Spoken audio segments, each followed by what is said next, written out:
Oh, regarde ce qu'on a là, dis donc. Là, on a la magnifique pompe Bosch toute option. Donc, ce genre de pompe qu'on trouvait sur du 2 litres 100 TD de chez PSA XU. Ces conneries-là. Avec le capteur, je sais plus à quoi il sert celui-là, c'est pour la vanne EGR, je sais plus. C'est les versions un peu modernisées de ces pompes, tu vois, avec la membrane pour le turbo. Donc, pour la gestion du débit en fonction de la charge. Donc, débit de gasoil en fonction de la pression de suralimentation. Ça c'est pareil, j'avais récupéré ça au garage à l'époque. Donc une modèle authentique d'histoire des années 90 sur les moteurs diesel, les pompes Bosch VE. Donc le summum de la technologie à l'époque, hein.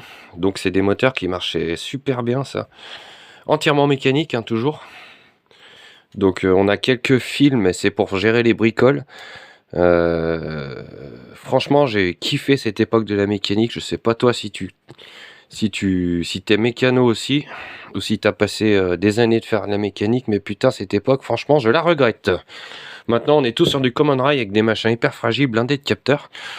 Ah, c'est de bonne vieille époque où tu tournais la vis de débit, tu pouvais trafiquer et donner 20 chevaux sur la 306 TD. Ah là là, cette époque. Mais moi, j'ai jamais eu la chance d'avoir une 306 TD, enfin, jamais trop voulu, enfin, eu l'occasion. Mais ça aurait été marrant d'expérimenter ça. On l'a fait sur d'autres véhicules, mais... Donc voilà, je fouinais dans mon merdier là et j'avais retrouvé ça. Je sais pas pourquoi j'y ai gardé d'ailleurs. Je sais même pas si ça me servira un jour, mais peut-être que si, j'en sais rien. Mais sur quoi que c'était monté, franchement, je sais plus exactement. Allez, bon, ça me dit pas où c'est que je pourrais trouver un autre joint, moi. Et d'ailleurs, soit dit en passant, la petite astuce du chef à l'époque que beaucoup de monde connaissait, tu ouvres, tu démontes la membrane de gestion du débit de gasoil en fonction de la pression de suralimentation. Ici, tu as d'ailleurs l'entrée d'air, hein, pour l'info de pression. Et en fait, tu viens décaler, tourner l'excentrique. Et en fait, ce qui envoiera plus de gasoil en fonction du débit, de la pression, en fait. Tu vas augmenter le débit de gasoil. Alors que je me souvienne, en fait, c'était l'astuce qui faisait pas mal sur les 306 TD pour donner 20 chevaux au moteur. Tu pars de 90 chevaux, tu sors avec 120 chevaux. Après, les culasses étaient un peu fragiles là-dessus, elles finissaient par fendre si tu faisais trop le con avec ce genre de... CXUD de cette époque avait les culasses fragiles. Ouais, bref, je sais plus, mais voilà. Bref, tout ça pour dire, nostalgie de l'histoire de la mécanique. Alors, on va se remettre dessus du coup. Donc là, j'ai trouvé un joint, je vais le nettoyer, on va le remonter. Allez, c'est parti.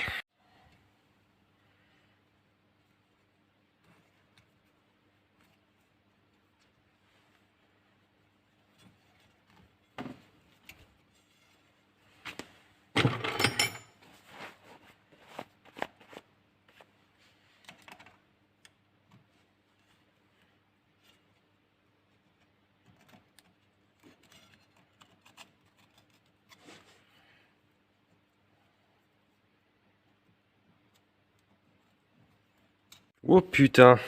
Ah bah d'accord. Bon bah écoute, je savais plus que j'en avais rangé ici. Et ben là, on a l'embarras du choix. Et ben nickel. Et il nous reste encore de la vieille graisse pour frein à air aussi. Alors celle-là, elle est bien parce qu'en fait, elle ne sèche pas cette graisse. C'est pour ça qu'on met ça dans l'équipe de frein à air. Elle est vraiment spéciale et elle est vraiment, vraiment efficace. Bah écoute, nickel. Alors, comment qu'on va s'y faire, cette affaire?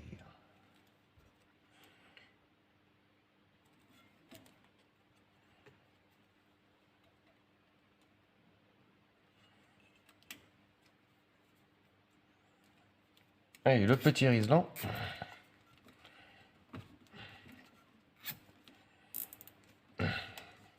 Ouais, ça c'est des riselants Action. Alors franchement, je vais te dire un truc, ça m'a l'air d'être un peu de la saloperie. Je sais pas s'ils vont pas casser dans un moment, on verra bien. On verra bien si ça tient. Ça me paraît un peu de la merde. Mais bon, c'est tout ce que j'ai, donc ça dépanne.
Donc tu vois, en revanche, le deuxième câble a bien commencé à gonfler. Donc tu vois. Oh chef, voilà. Donc tu vois ici, il a rouillé de l'intérieur de la gaine. Il devient cassant, tu vois.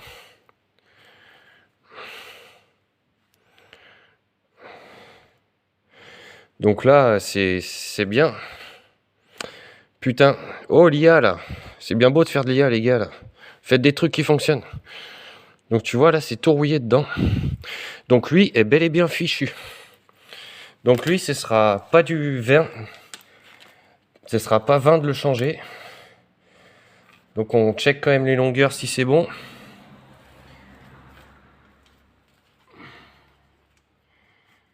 Ouais, on est comme ça, là c'est bon. Ok, les longueurs c'est bon. Allez, c'est parti. Allez, c'est parti, donc ça va être le moment. Donc j'ai fait pareil de l'autre côté, hein, tu l'as compris. Donc on en est au même niveau des deux côtés, à droite et à gauche. Cap de frein à main tiré, non branché à l'intérieur. Flasque nettoyée, joint changé, anti-poussière de roulement. Et là maintenant on va changer de liquide de frein. Donc on va faire circuler le liquide dans le circuit avant de remonter les freins neufs, les cylindres de roue neufs. Donc pour ce côté-ci, je me suis servi du bac de récupération de mon outil de purge à pression. Donc le liquide de frein le vieux sera guidé récupéré dans ce bidon. Et de l'autre côté, vu que je peux pas me brancher comme l'autre côté, je me suis servi d'une vieille durite dont le caoutchouc a cuit, donc bien élastique, pour me prendre sur la vis en entier.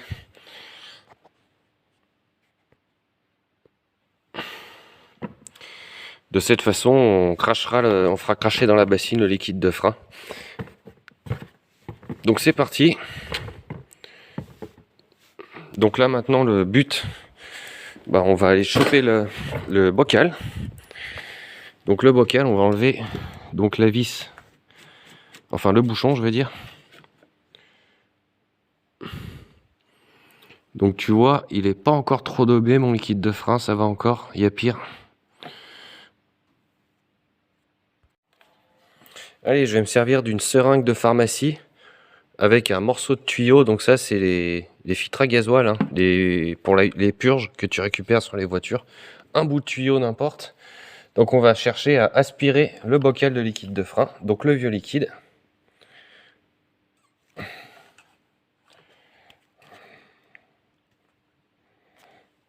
Qu'on va ensuite venir transférer dans un bidon dédié au vieux liquide de frein qu'on balancera à la déchetterie.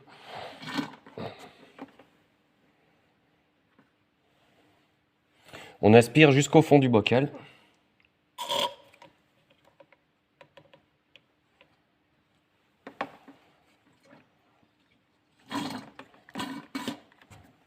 Certains bocals sont plus accessibles que d'autres. Ici, par exemple, on voit qu'il a une cloison pour séparer le circuit de frein avant du circuit de frein arrière.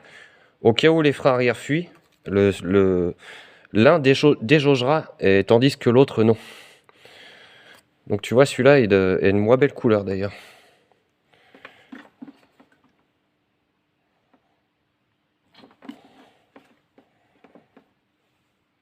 Ce qui permettra de conserver le freinage à l'avant, hein, donc c'est une sécurité.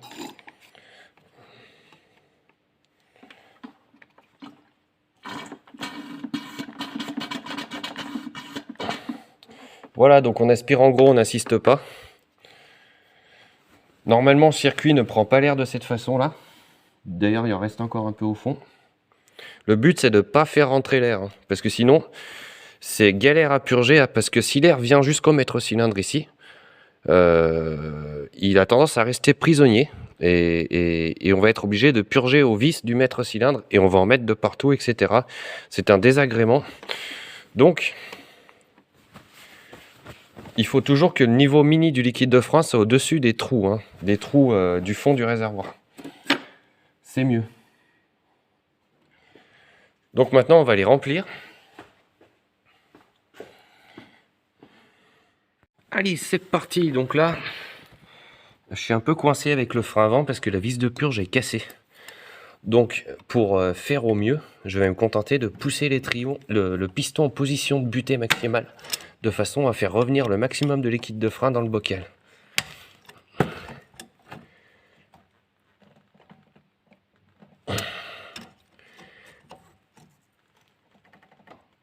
Et voilà.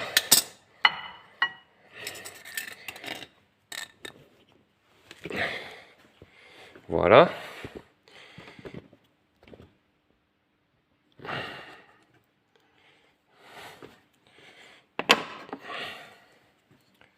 Donc on en aspire encore un peu.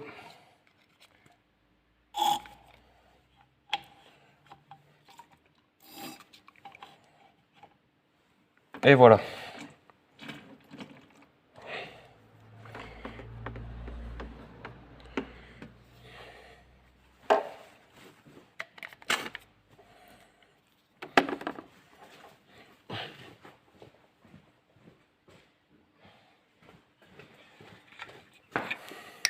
Donc le neuf, je vais simplement estimer qu'il se diluera avec le vieux dans le circuit de frein avant malheureusement. Les vis de purge sont cassées, donc je ne vais pas pouvoir faire grand chose rapidement. Donc maintenant je remplis mon bocal de liquide de frein neuf, tu vois, on va se le remplir. Ça va tout se diluer.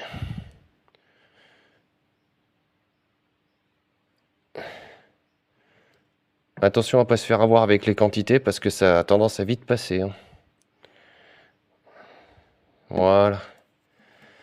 Maintenant qu'on est quasiment au sommet, on va aller ouvrir nos... Tu vois, on va désengager nos pincettos qui retiennent boucher nos flexibles de frein. Ce qui permettra au liquide de frein de circuler dans le circuit, de se diluer, de virer le vieux, au vieux de sortir et au celui en meilleur état que je viens de mettre de rentrer.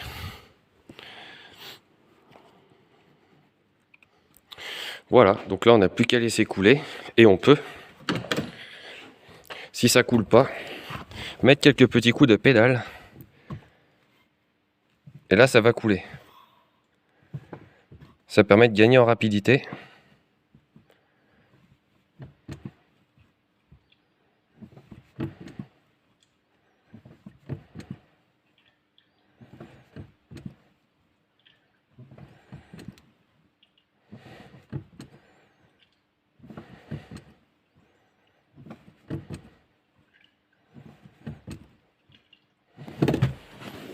Et voilà. Donc là on s'aperçoit que ça circule.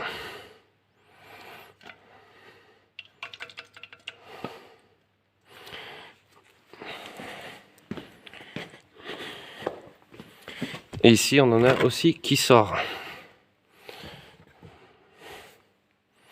Donc on va continuer.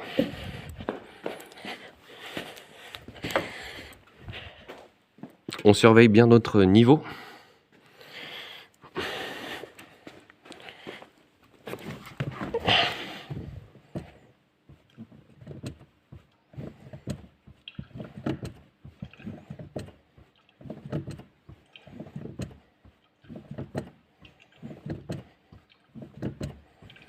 Ça devrait être suffisant. Donc là, tu vois, on a une belle couleur maintenant. Donc on peut estimer que notre liquide neuf a à peu près remplacé le vieux.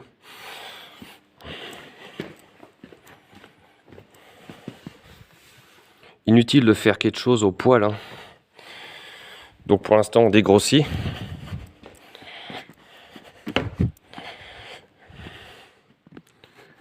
Et là on va ralimenter en liquide neuf encore une fois.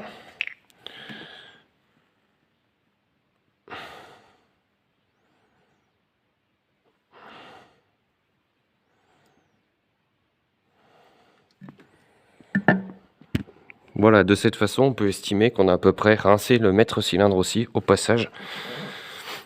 Maintenant on va pouvoir se contenter de remonter les freins, les cylindres de roue neufs, et après on pourra lancer la purge. Ensuite, pour rincer les éléments auxquels ont été soumis au liquide de frein, il y a l'eau qui est très efficace.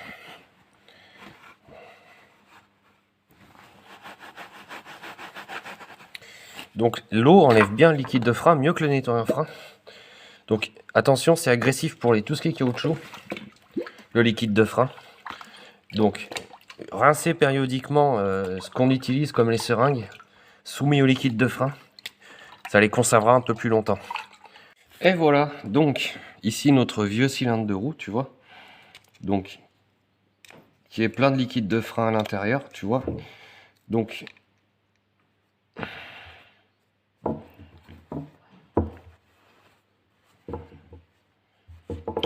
ça se compose de deux petits pistons, si tu veux.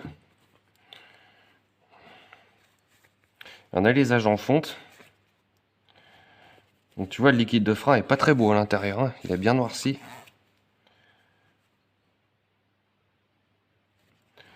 Donc vois-tu ici.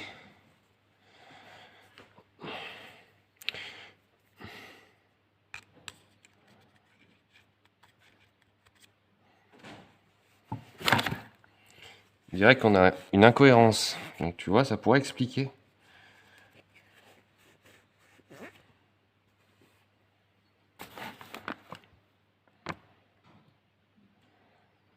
Donc voilà, tu vois l'érodage qu'il y a ici. Donc là, on a un gros souci.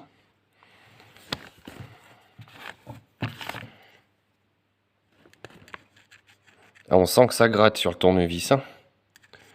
Donc voici pourquoi ça fuit, tout simplement.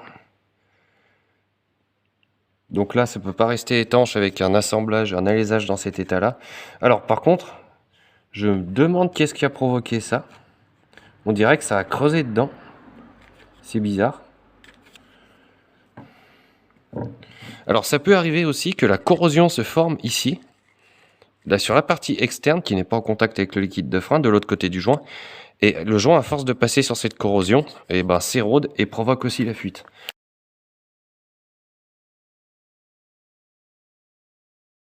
Mais tu vois ici, c'est pas notre cas, il n'y a pas de corrosion.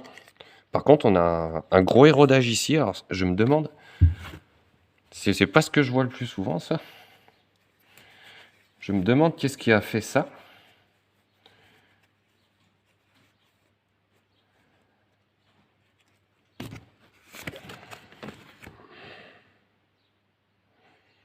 Donc tu vois, on dirait que ça a travaillé ici, hein. Ça a travaillé de travers, on dirait. Alors est-ce que c'est le kit de frein qui appuie pas comme il faut? À ce niveau-là, on n'appuie pas uniformément correctement, ce qui le décale dans le... ce qui tend à le faire forcer de biais, et ce qui aurait provoqué cet érodage. Est-ce que ça pourrait être ça? C'est la seule explication que je vois. Donc voilà. Pour le vieux.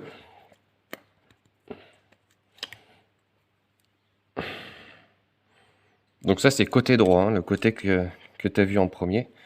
Et côté droit, putain, c'est pas bon. Oui, aïe, aïe, aïe, aïe, putain.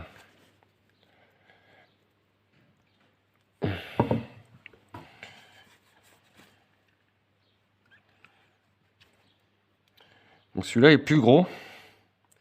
Ah, mais je crois qu'il y a un régulateur là-dedans. Je pourrais pas t'en dire plus. Ça m'intéresse guère. Et tu vois de ce côté, qu'est-ce qu'on voit? Donc tu vois ici, on voit la rouille ici, hein, par contre, c'est pas... Voilà, tu vois là, c'est tout sale.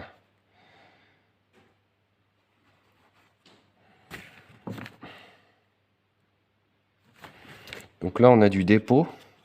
On a sûrement un peu du dépôt, de la corrosion. Et tu vois, lorsque le joint vient travailler dans cette zone, eh bien ça l'érode. Voilà. Donc c'est ça qui fait qu'en fait ça vieillit mal ces pièces.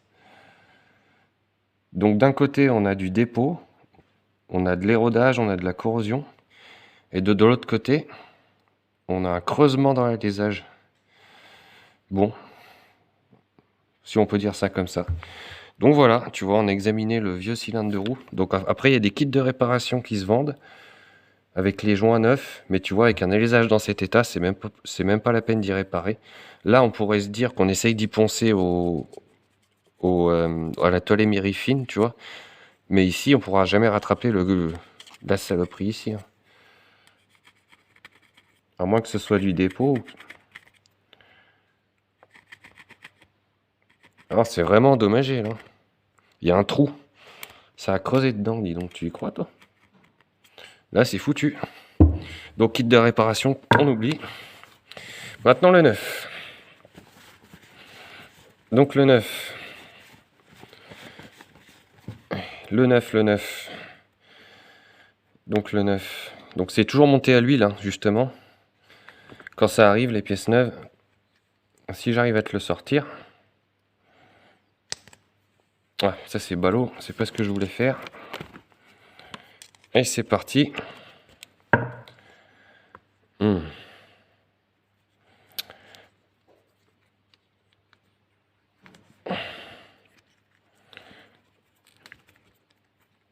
Bah alors le neuf.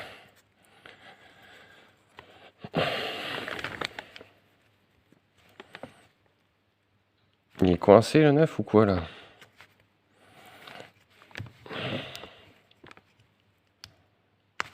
Bon, têtu celui-là, hein? Il veut nous faire chier lui ou quoi là?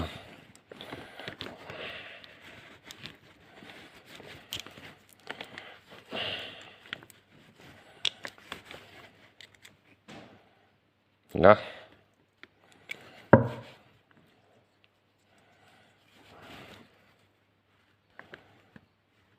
Eh ben dites donc. Donc tu vois, c'est le même système à régulateur qu'on a ici. D'accord. Donc il y a les âges OK. D'ailleurs, il n'y a pas de ressort dans celui-là? Non, il n'y a pas de ressort. Ok. Donc l'idéal, c'est que je me lave les mains quand même pour y toucher ce genre de truc.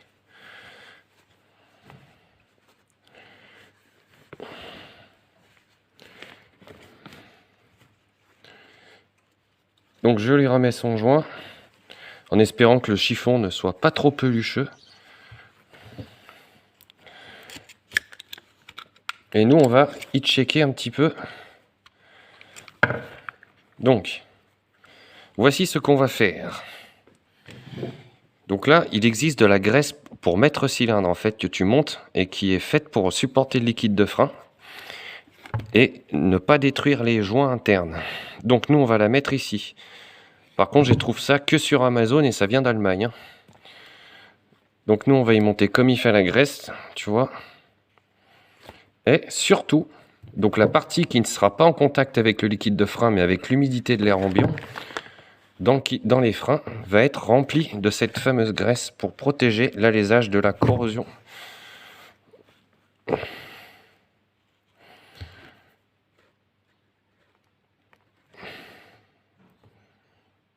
C'est un essai que je fais, écoute. Alors, ne pas la remplir à fond, parce qu'après ça va déborder, ça va sortir. Hop, on remboîte tout ça. Et voilà. Donc là, on a graissé notre cylindre de roue, on l'a protégé. On va faire pareil de l'autre côté maintenant.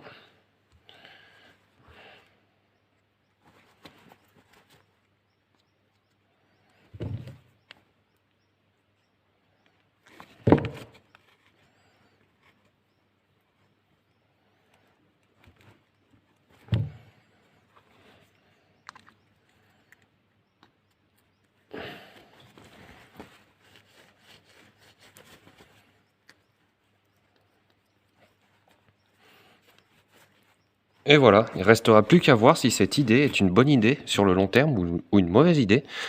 Mais à mon avis, en faisant ça, on va déjà protéger cette zone extérieure de la corrosion, les portées de la fonte. Voilà. Donc on fait ça, on répète ça sur le deuxième et on va pouvoir passer au remontage. Donc tu peux t'apercevoir au passage, tu vois, les érodages du joint, la lèvre du joint en fait, sur le vieux piston du cylindre de roue qui fuyait. Donc ce joint a bien vécu, il a travaillé, il n'est plus étanche donc. Et voilà pour le deuxième.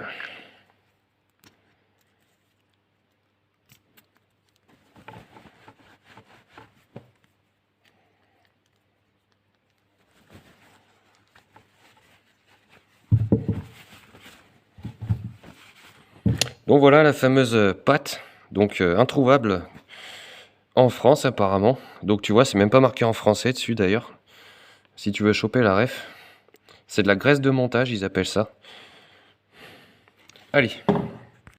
Et c'est parti, donc là, on va en profiter qu'on est à dispo de la graisse cuivrée pour en enduire le filetage. Attention, que le filetage, hein.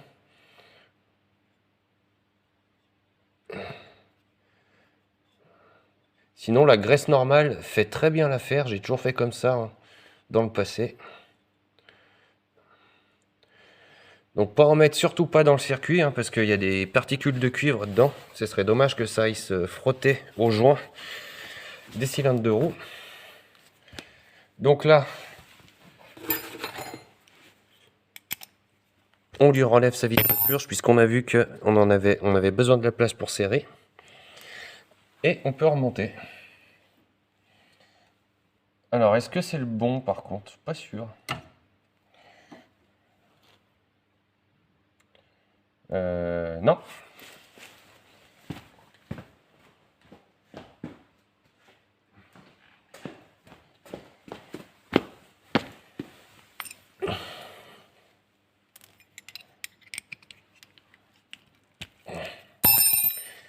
On va prendre le bon côté, hein, parce qu'il y a un droite et un gauche, attention.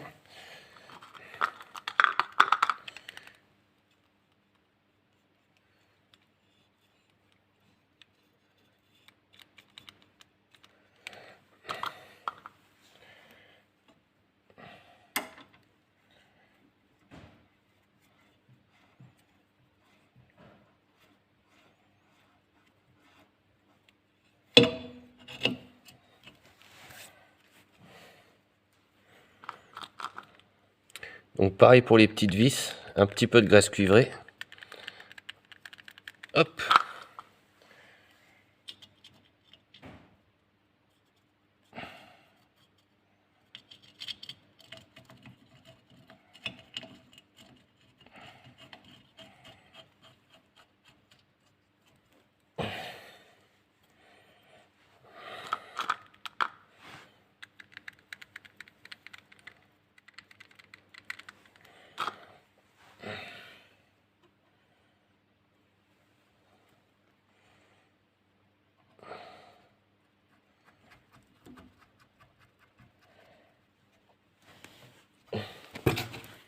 Et on serre tout ça.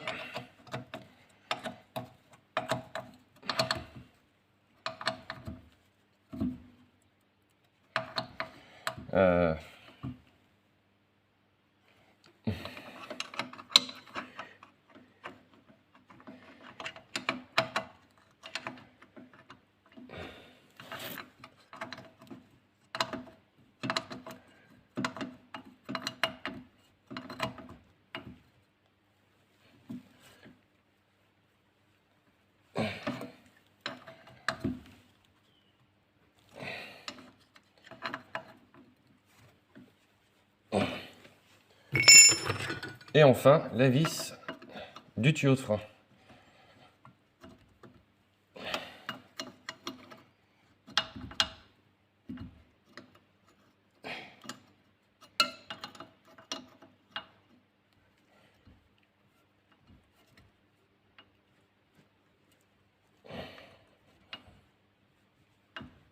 Voilà.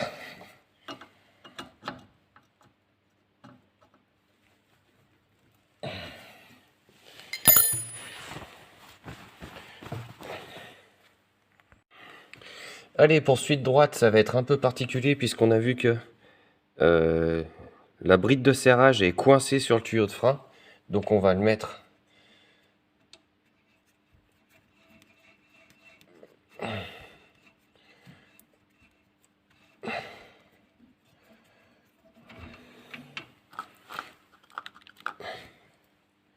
ne pas oublier de mettre un petit peu de graisse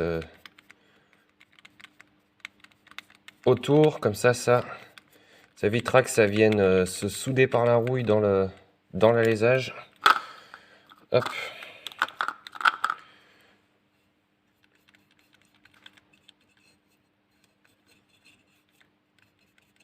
Ça, t'es pas obligé d'y faire, hein, franchement. Mais bon. Tant qu'on est là, je vais te dire un truc.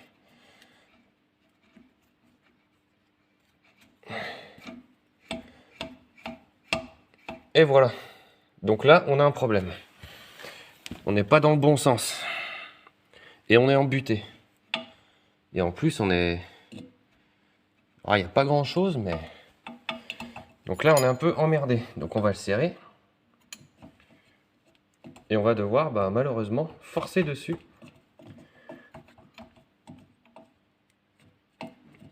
Ça me plaît pas.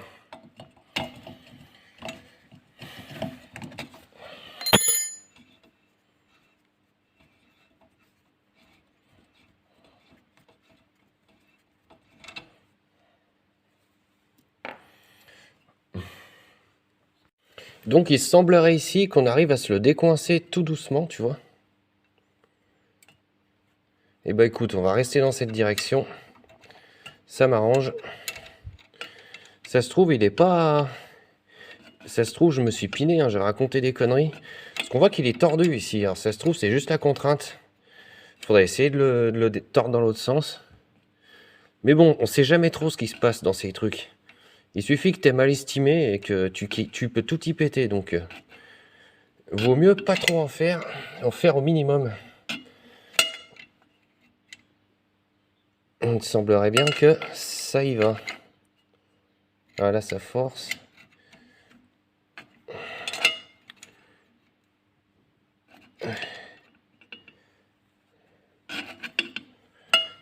Après, t'es bon pour refaire tout le tuyau de frein, acheter la bobine de cuivre et te faire chier. Vas-y, vas-y. Ça se refait, hein, ça se refait. J'en ai déjà eu refait de ça. Mais bon, si on peut s'en passer, je vais te dire un truc.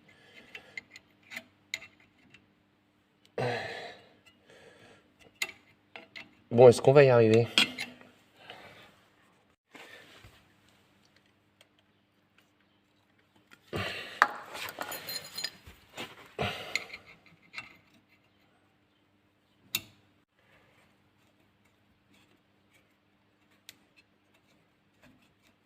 Et voilà. Et voilà, on continue le remontage. Donc après, une petite astuce aussi, si jamais c'est coincé, sortir la lampe à souder et chauffer rouge, hein. Ça peut aider à y décoincer si c'est la rouille. Hop. Allez, on se fixe tout ça.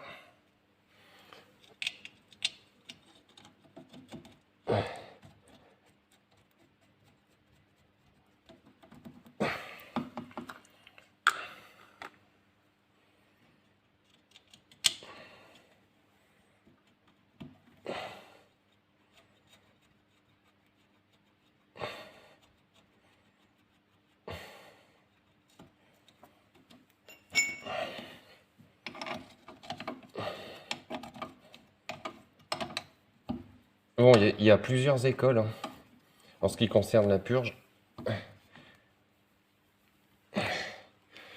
Donc, moi, sur une autre intervention, je les avais pré-remplis de liquide de frein, mis à l'horizontale et purgé déjà à blanc avant le remontage.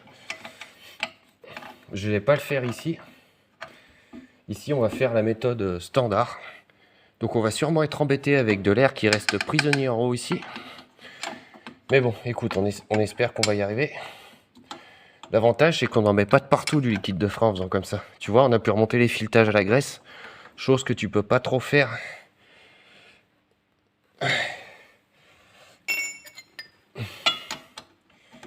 Style si tu fais autrement. Allez.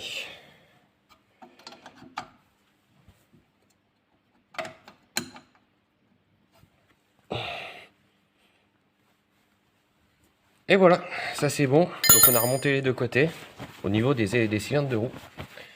Donc on lui remet sa petite vis de purge. Donc la vis de purge, on la serre pas à fond.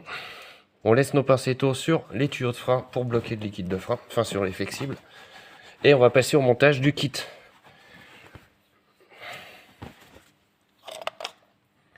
Donc même punition pour les garnitures. Donc on va chercher à poncer, à rayer volontairement.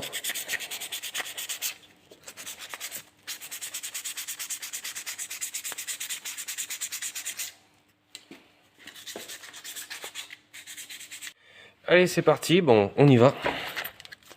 Donc la graisse fournie avec le kit.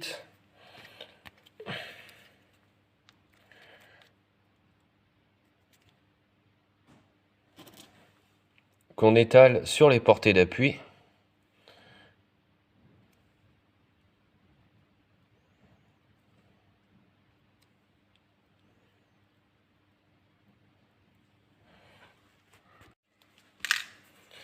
Alors,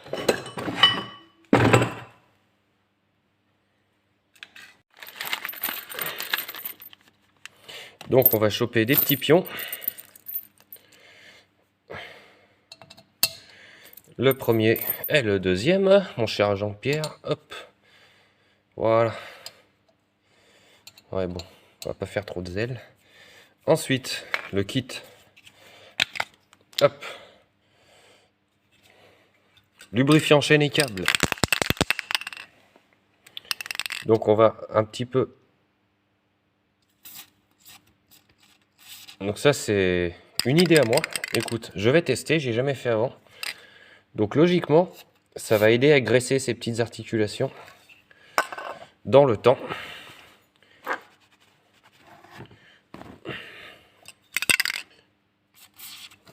Et voilà.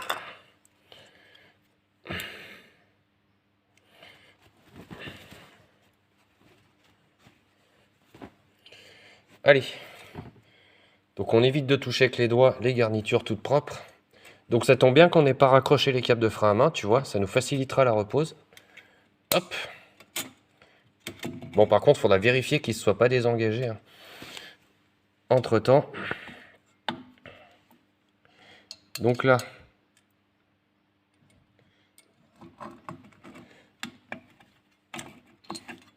Hop. Donc on passe derrière ici. Une fois qu'on a un côté,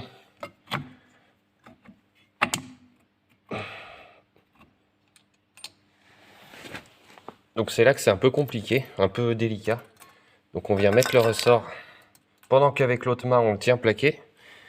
Pendant qu'on chope avec la multiprise avec l'autre main la petite rondelle 90 degrés de maintien. Bim. Et là, un petit quart de tour et bim. Voilà. L'autre, à présent,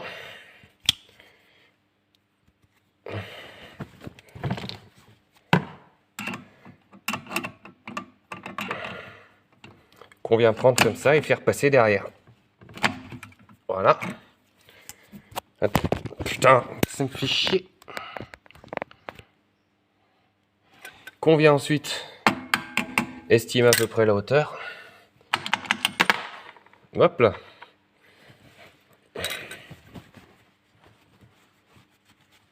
Donc on va venir fixer le deuxième, qui se fixe ici. Donc même topo. Donc ça c'est la partie la plus difficile, on va dire, délicate.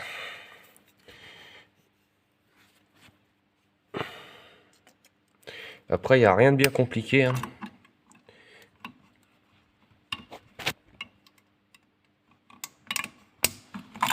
Et voilà. Une deuxième. On peut chercher si on veut à venir un petit peu centrer tout ça. Mais bon, c'est pas nécessaire. Après, on va venir estimer. On se met bien en face. Donc on vérifie que notre attrapage, hop, c'est bon. Donc on se met bien en face, on estime à peu près le centrage du bordel, du frein, des mâchoires.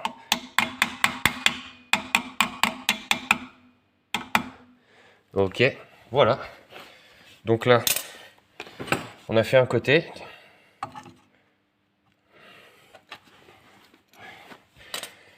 Donc après, on peut venir prendre de la graisse à roulement standard, graisse à roulement, et on va venir protéger l'axe de la corrosion, l'axe du moyeu. On vient graisser notre lèvre du joint anti-poussière de roulement au passage. Hop et hop. Et le filetage pendant qu'on y est. Donc on vérifie que notre câble de frein à main est bien engagé. Et on va pouvoir remonter l'autre côté. Donc on fait pareil à gauche.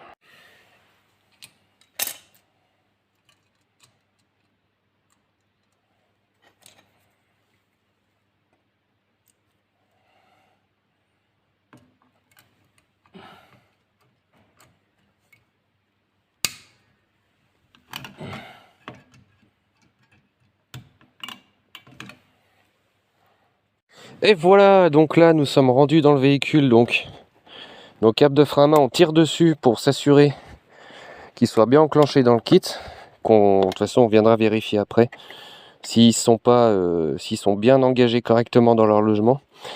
Donc ils sont là. Donc maintenant on va pouvoir remonter tout ça, hein, tout simplement. Donc la platine va dans ce sens. Donc il faut que je commence par la mettre dans ce sens.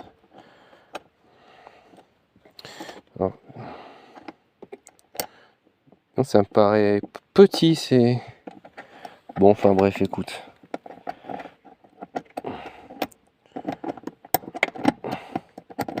Si, c'est bon.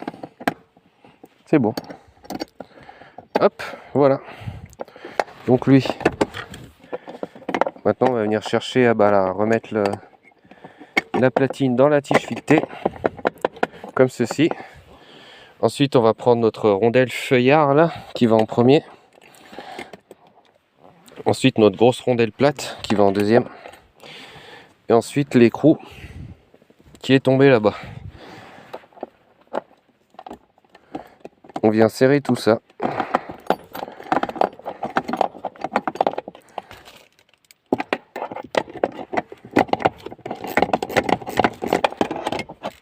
On vient serrer tout ça jusqu'à avoir une légère tension.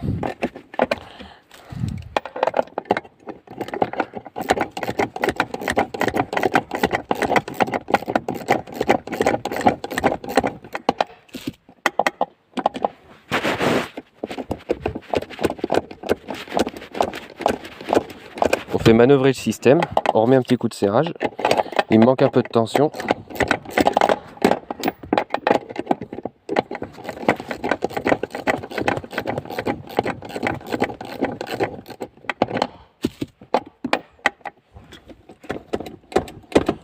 Comme ça on en profite pour y faire manœuvrer. Ok, on va contrôler la barre maintenant. Donc voici, donc là on contrôle que nos câbles sont bien engagés correctement et ne sont pas de travers ou sortis. Alors voici là, en fait il va falloir être prudent, c'est cette butée ici. Donc toujours en butée du coup, hein. Si ton câble est trop tendu, ça va venir à se décaler comme ça, style. Ça va rester en butée comme ça au lieu d'être comme ça. Ça peut foirer le fonctionnement du rattrapage, donc toujours en butée.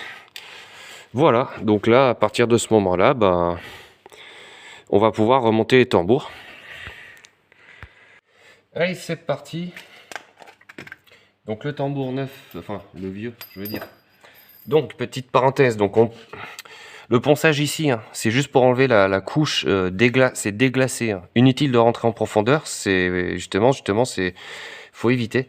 Juste un coup de ponçage, donc comme tu as vu tout à l'heure, c'est pour déglacer la couche de surface. Pareil pour le tambour, léger. Enfin, on nettoie quoi. Hein. Donc allez, on met une petite châtaigne de graisse quand même dans le roulement. Hop. Voilà, un petit coup ici.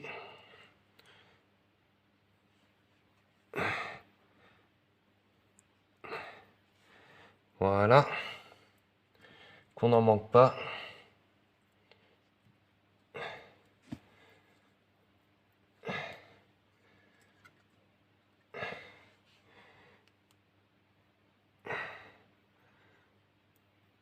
Et voilà.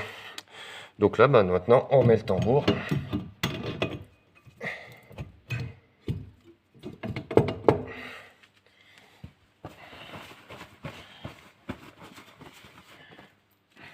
La rondelle. Sans mauvaise allusion. Et l'écrou. Donc neuf.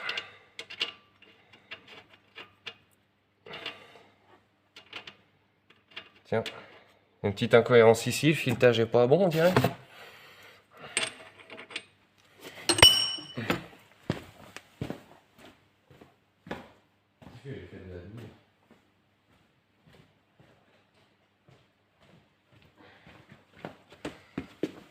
Ah. Non, ça va.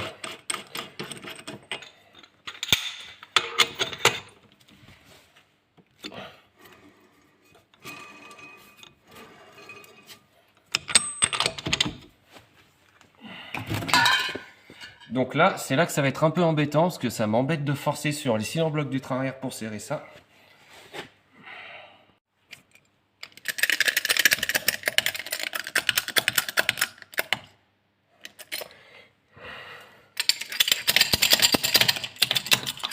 Là.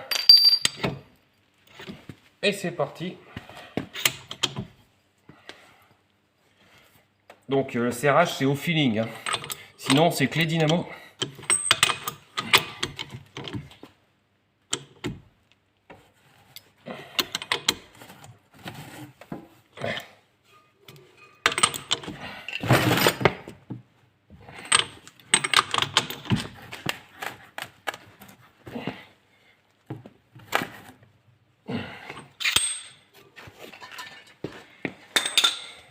Une fois qu'on a serré,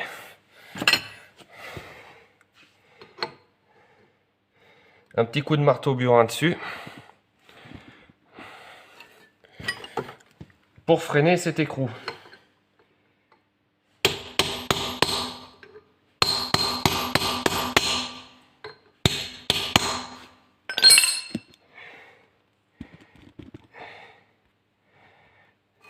Voilà, là on est sécurisé. Donc la flasque neuve,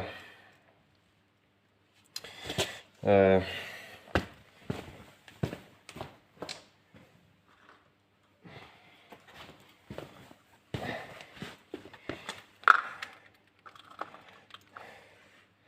peut toujours y mettre un peu de graisse pour protéger la ferraille de la corrosion, ce qui rendra son démontage ultérieur plus aisé.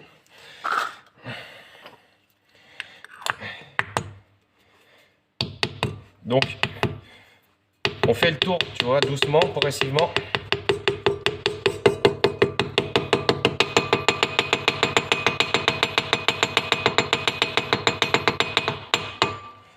Et voilà.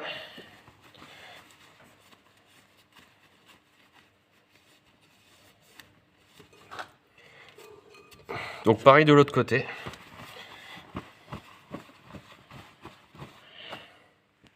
Oh yeah! Donc voilà, on a remonté nos deux tambours. Donc on ne touche plus à rien parce qu'on n'a pas purgé encore. Donc les îles frein à main. Maintenant ça va être le moment de purger. Donc pour la purge, on va enlever nos deux pincettos qui retiennent nos flexibles. Et puis on va laisser couler un petit peu le liquide qui sorte de chaque cylindre de roue. Donc on ouvre un petit peu les vis de purge. Un demi-tour, un tour.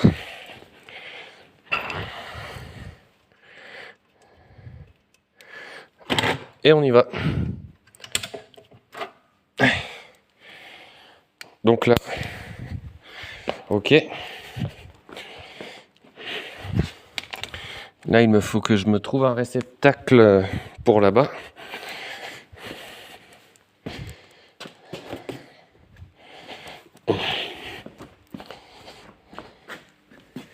Hop. Et là, vu. Et là, on va attendre le temps que le liquide arrive, remplisse les cylindres de roue et c'est cool. Donc voilà. Comme on peut le constater, ça coule. Donc là, on va pouvoir fermer, mettre un petit coup de clé. Et donc on va être embêté hein, pour la purge, parce que la vis de purge est sur le point bas. Il aurait fallu la mettre à l'inverse, sur le point haut. Donc l'air qui est en haut reste prisonnier. Le liquide de frein ne monte pas dans le cylindre de roue, puisqu'il est sur le point bas. Au niveau de la vis de purge, on est sur le point bas. Donc on va essayer comme ça. Donc là, on va mettre en pression maintenant. Donc si t'es deux, donc un ici à la clé et un à la pédale, appuie, ouvre, reste appuyé et puis tu fermes, relâche. Donc tu fais ça plein de fois. la méthode à deux, quoi, au pied, à la pédale. Sinon, moi, je vais faire, vu que je suis tout seul aujourd'hui, je vais faire la méthode de mise en pression avec la machine. Allez, c'est parti. Donc, on se check le niveau de liquide de frein. Donc, on le met au maxi, hein. Ça évitera les problèmes de déjaugeage et de faire rentrer l'air dans le mètre-cylindre. Donc ça, c'est vu. Ensuite, notre fameuse machine à purger. Donc, moi, j'utilise que sa fonction mise en pression, mais elle a une fonction pour balancer du liquide de frein dans le bocal aussi. Le bouchon, du coup, avec un joint, bien sûr, étanche. Hop. On va venir brancher. Donc, c'est une pompe à pression, on va dire. Et là, on va venir pomper jusqu'à atteindre environ 1 bar sur le manomètre de pression. Alors attends, parce que là, on a... Voilà. Voilà. Attention à pas trop les mettre en pression, parce que c'est fragile, les réservoirs de liquide de frein en plastique, surtout sur un vieux véhicule comme celui-là. Donc, je vais m'arrêter à 1 bar. Allez, c'est parti. Donc, nous avons nos 1 bar à peu près.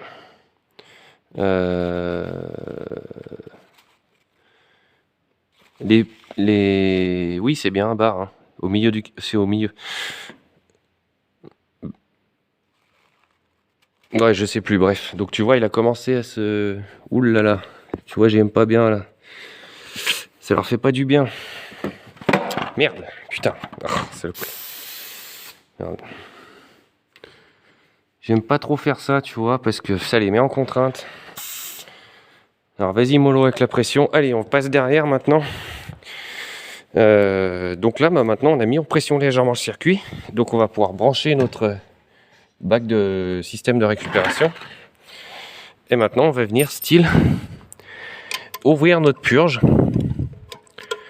Voilà. Et notre liquide sort. Tu vois? Hop. Là, on recommence. Et on va faire ça alternativement à droite et à gauche, plusieurs fois de suite. On surveille notre bocal et notre niveau de liquide de frein.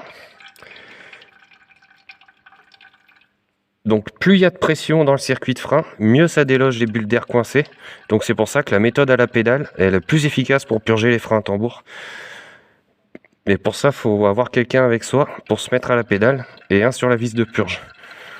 Donc la méthode à la pédale, tu freines jusqu'à ce que la pédale... tu freines à fond, quoi. Suis à la vis de purge pendant que tu freines, ouvre la vis de purge. Celui qui freine continue de freiner et appuie sur la pédale si elle s'enfonce, bien sûr. Celui qui a la purge, ferme la purge. Et celui qui a la pédale, relâche la pédale. Et ainsi de suite, on recommence. La même chose. Allez, c'est parti. On va faire l'autre côté. Et voilà, donc on a fait un petit coup à gauche, un petit coup à droite. On a fait sortir un peu le liquide de frein. Donc là, on est encore à 500 millibars sur le mano de pression. Donc un demi-bar. Ok, donc maintenant, on va se mettre...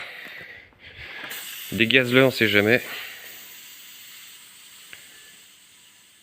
Donc on dégaze, on va se mettre à la pédale maintenant et on va actionner nos freins arrière. C'est parti, donc on devrait entendre cliquer les rattrapages une fois, parce qu'une fois qu'ils ont cliqué, ils cliquent plus là-dessus. C'est pas ceux qui tournent avec les roues dentées.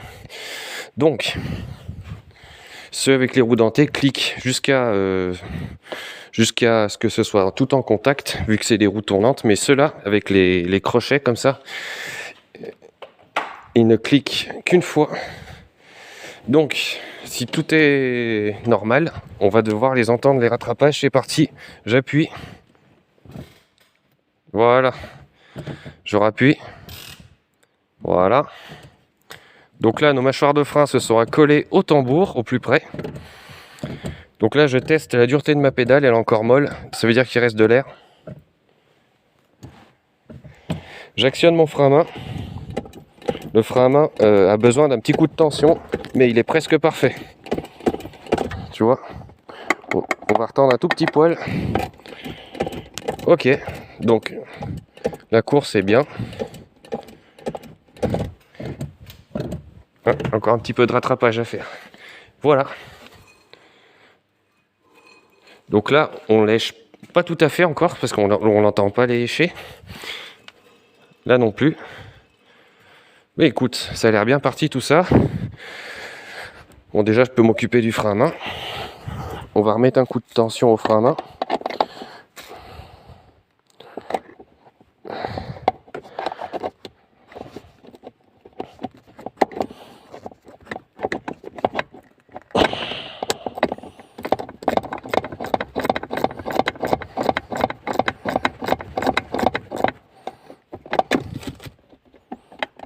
Ok.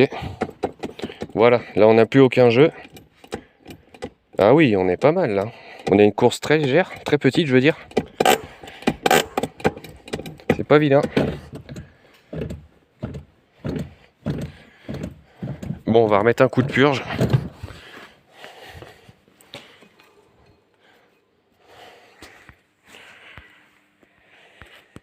Allez, c'est parti. Donc on continue notre petit tour de purge. Un coup à gauche, un coup à droite.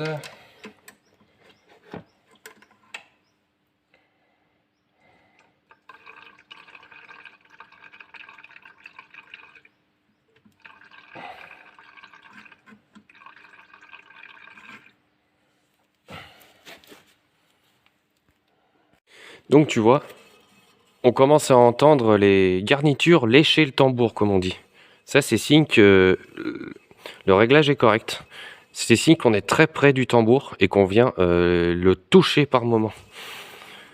Donc ça veut dire que le rattrapage est bien fait sur... Allez, on se remet à la pédale maintenant et on va remettre des petits coups de pédale. Ah, elle est déjà meilleure la pédale, tu vois. Il faut pas hésiter à alterner, à y faire travailler si tu veux. Quand tu es tout seul, les purges c'est la merde. Donc alterner des coups de pédale, des coups de purge, des coups de pédale, des coups de purge avec la machine. Y faire travailler, y faire travailler. Mais là on commence à être pas mal. Allez, je vais remettre un coup de pression dans mon... On est à combien là? C'est bon, il tient le coup le chef là? Ah, on a encore un peu à un bar. Allez, monte un coup. Allez, c'est parti, on va se remettre encore à purger.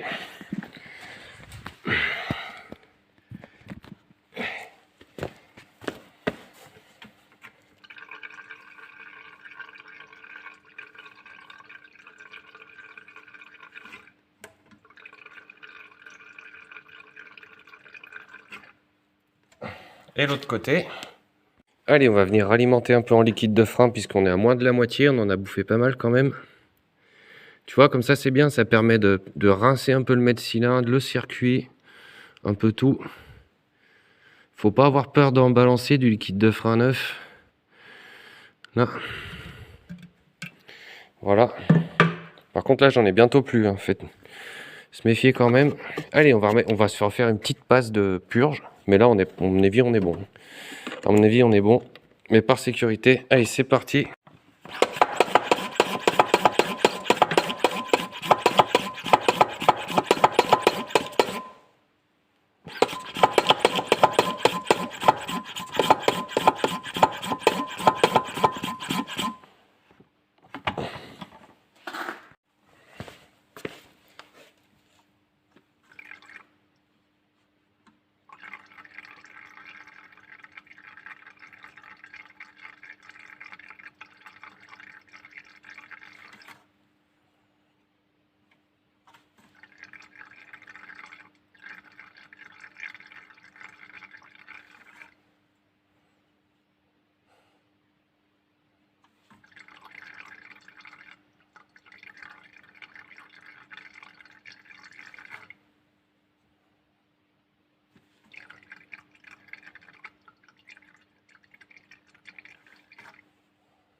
Et voilà, on a fini notre purge de frein. Donc nettoyer un petit peu. Alors, qu'est-ce qu'on voit? Bah tu vois, là ça lèche, c'est bien réglé. Donc les garnitures lèchent les tambours. Donc c'est comme ça qu'il faut que ce soit. Légèrement serré, tout léger. Le réglage est bon.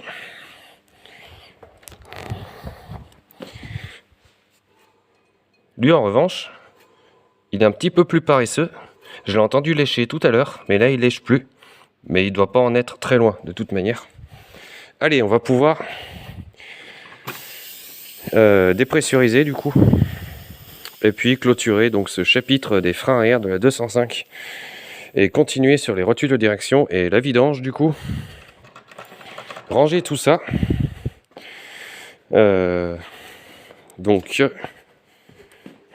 Donc la pédale est bonne, il n'y a pas de problème maintenant.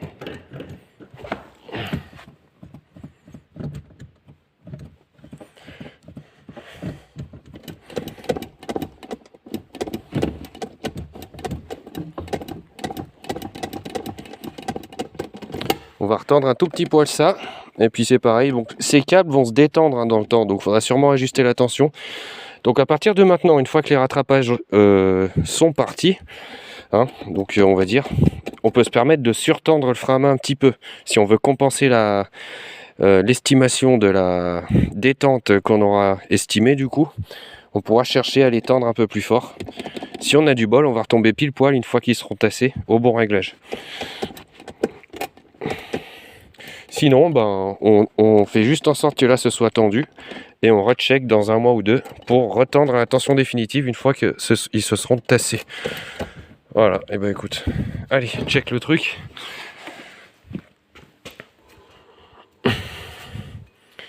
Allez, on va pouvoir remonter tout ça. Donc on aura sorti un paquet quand même du liquide de frein. Donc là, à mon avis, la purge est correcte, il n'y a pas de souci.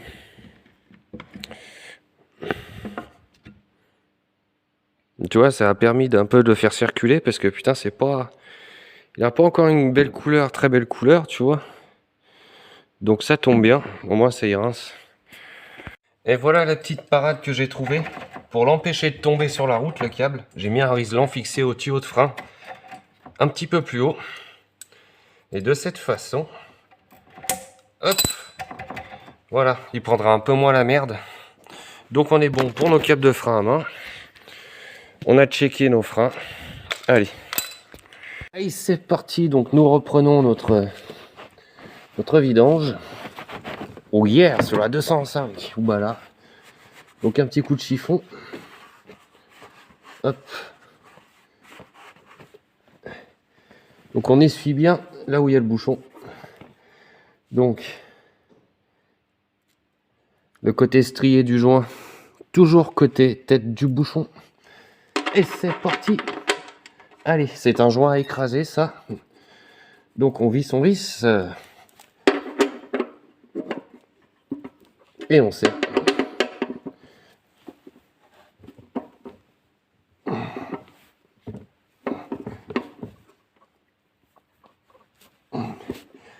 Et voilà, c'est serré.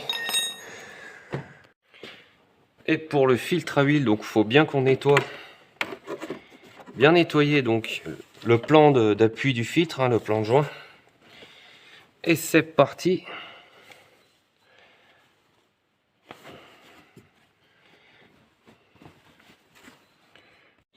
Donc le neuf, donc là, donc enduit de graisse à roulement, comme tu as vu tout à l'heure,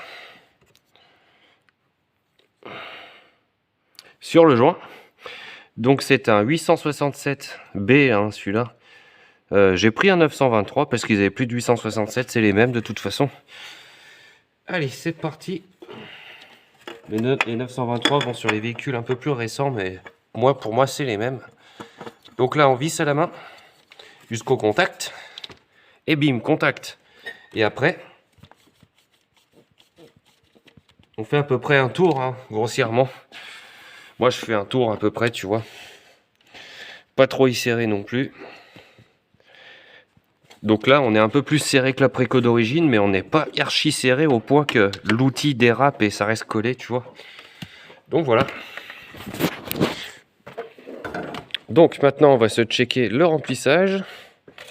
Donc bien enlever la jauge. Allez, c'est parti. Donc la jauge, bim. Donc un coup de chiffon dessus. Allez, c'est tout bon. Ensuite, le bouchon de remplissage qui est un peu spécifique là-dessus. Pour une vieille voiture, tu vois, ils l'ont déporté à l'époque.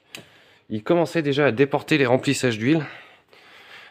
Donc, tu vois, ça se faisait plus à l'ancienne, directement sur le couvre-culasse. Ou cache-culbuteur, comme tu veux. Tac. Bien qu'ici, on n'ait pas de culbuteur. Allez, on se nettoie ça. Donc un petit coup de chiffon, ça fait toujours du bien sur le couvercle, hein, tu vois, parce que sinon ça s'emboucane. Ça devient tout gras sur ce couvercle à force. Donc à chaque vidange, un petit coup de chiffon. Tu vois, ça remet au propre, ça évite que ça s'encrasse trop. Voilà, on est content avec ça. Et bim, et bim, et bim. Donc un petit coup ici. Et bim.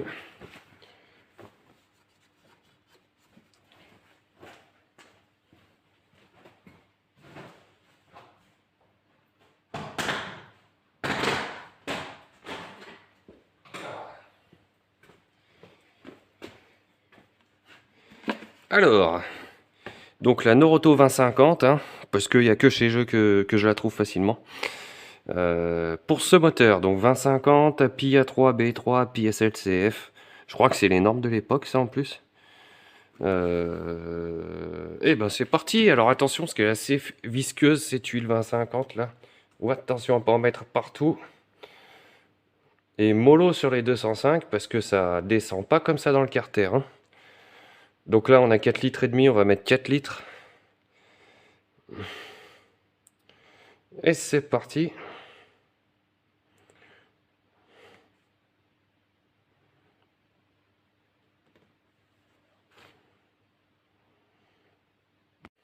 Et c'est parti. Donc on peut remonter ça. Le petit couvercle, on a mis nos 4 litres d'huile là. Donc on remonte le couvercle, style. Hop, la petite jauge à huile.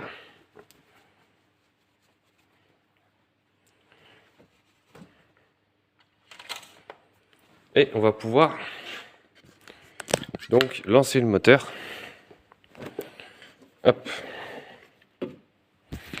Remplir le filtre à huile donc.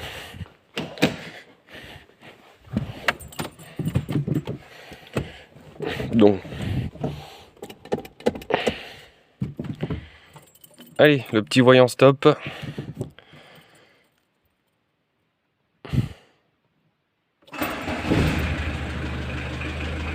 Donc il s'éteint pas tout de suite. Voyant d'huile. Le temps que le filtre se remplisse et que la pression d'huile revienne. Donc là on peut considérer que notre filtre est bon, est rempli. Donc je peux couper le moteur. Voilà. Donc là, on attend et on contrôlera le niveau d'huile dans une demi-heure. Et on aura une indication, mais on peut déjà se la faire ici.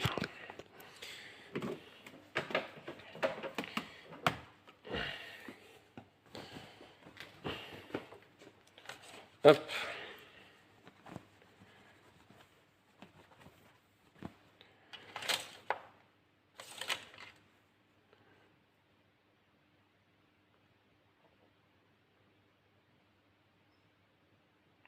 Donc tu vois, on est à un quart, un truc comme ça.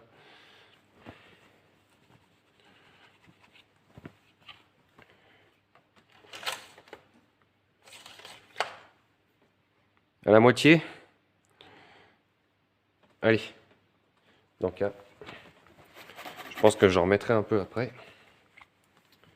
Donc voilà, on a fait la vidange de la petite 2.5, la vieille auto qui a 500 000, avec les vieilles injections Meca. Ouh là là, ça nous rajeunit pas tout ça. Hein?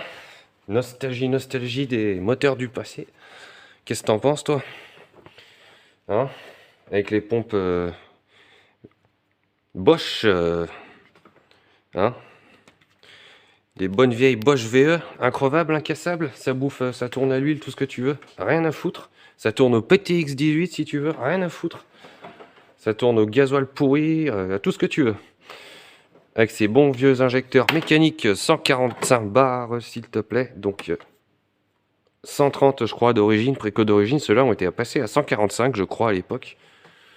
Apparemment, ça se faisait assez. Bon. De toute façon, voilà. Donc tout ça pour dire que ça crache à 140 bars. Un diesel de ces générations-là, c'est 140 bars environ. Maintenant, sur du Common Rail, on est sur du 1000 bars avec plusieurs pulvérisations par seconde, style. C'est vraiment un truc précis pour les normes anti-pollution et tout. Il y a des post-pulvérisations, des pré-pulvérisations, il y a tout ce que tu veux de pulvérisation sur les Common Rail modernes. C'est des usines à gaz, les injecteurs valent une blinde. Un injecteur, ça vaut 400 balles, vas-y, suivant les modèles. Ici, mon gars, ici, tu ouvres l'injecteur, tu changes la tête d'injecteur. T'en as pour que dalle. T'en as pour 50 balles les 4 styles. Voilà, c'est cadeau, chef. C'est donné à l'époque. Un petit coup de pompe à taré, régler les pastilles, et bim, 145 barres d'injection dans l'injecteur, tout neuf. Voilà, ça c'est de la belle mécanique. Ça c'est de la bonne cam, ça. Ça mériterait d'être ouvert, ce moteur, un jour, tu vois. Réfection du XUD. Putain que ça me fait chier, ces néons de merde, ça tient jamais en place. Bon, ah, saloperie de cam. Allez, bon, on va en finir, nous. Donc, il nous reste maintenant les deux rotules de direction, mais je ne sais pas comment je vais faire pour me repérer pour le réglage du parallélisme, parce que je n'ai pas de machine à faire le parallélisme ici. Je n'ai pas trouvé de machine à faire les parallélismes et j'ai pas envie d'aller squatter un garage. Vas-y copain, s'il te plaît, lâche-moi le banjo 5 minutes que je fasse mon para, tu vois, ça me dit rien. Donc il faut que je trouve une astuce, tu vois, pour garder en fait la valeur, parce que là il est réglé le parallélisme, je l'avais réglé il y a quelques temps. Donc là il est réglé, donc il faut que j'arrive à repérer ma position par rapport à la vieille rotule et arriver à la même position avec la rotule neuve sans rien bouger, tout en supprimant cette vieille rotule. Donc il va falloir que je me repère, je sais pas comment, pour essayer de garder la valeur de réglage intacte, tu vois, varier le moins possible, sinon on va manger du pneu et tout, ça va être la merde. Allez, c'est parti.